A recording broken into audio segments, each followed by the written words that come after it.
अब चाहिँ हामी स्टेनोसिसको एक्सरसाइजहरु स्टेनोसिसमा चाहिँ हामी यो सुपाइन पोजिसनमा स्टार्ट गर्छौं।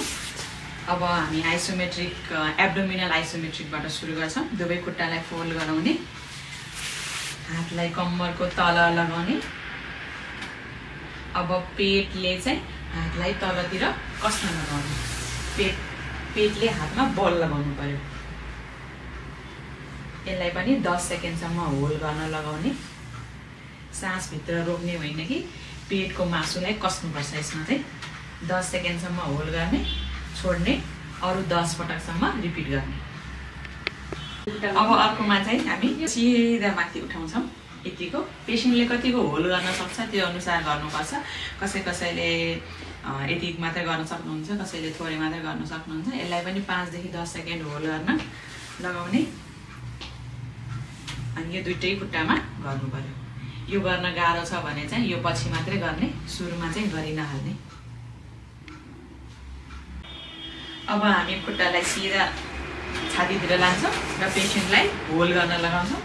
यसलाई 10 सेकेन्ड होल्ड गर्ने, अरु 10 पटकसम्म रिपिट गर्न लगाउने दुईटैमा।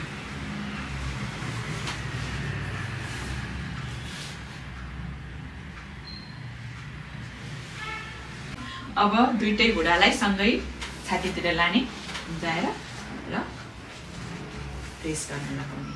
यो पनि 10 सेकेन्ड होल्ड गर्ने र अरु 5 देखि 10 पटकसम्म दोहोर्याउने। अब हामी साइकल चलाए जस्तै यो खुट्टाको मुभमेन्ट गर्छौं। यो रोटेसन, हिपको रोटेसन। यो चाहिँ हामीले अरु 20 पटकसम्म रिपिट गर्न सक्छौं। यो सुल्टो र उल्टो दुईटै गर्नुपर्छ। एकचोटी यो पोजिसनमा गर्नुभयो भने अर्कोचोटी यसरी उल्टो पनि गर्नुपर्छ। दुईटैलाई 20 पटक गर्नुभयो हुन्छ। अब एब्डोमिनल क्रन्चेस गर्छौं हामी। दुईटै खुट्टालाई खुम्चाउने, हातलाई सिधा यो घुँडातिर छुन आउनु। तपाई टाउको पनि लिफ्ट गर्नु पर्यो। यसरी होल्ड गर्नु पर्दैन, तल जाने, माथि आउने। यसलाई चाहिँ 10 पटक गर्नु अनि रेस्ट गर्नु, फेरि 10 पटक गर्नु, रेस्ट गर्नु, 3 पटकसम्म गर्नु पर्यो।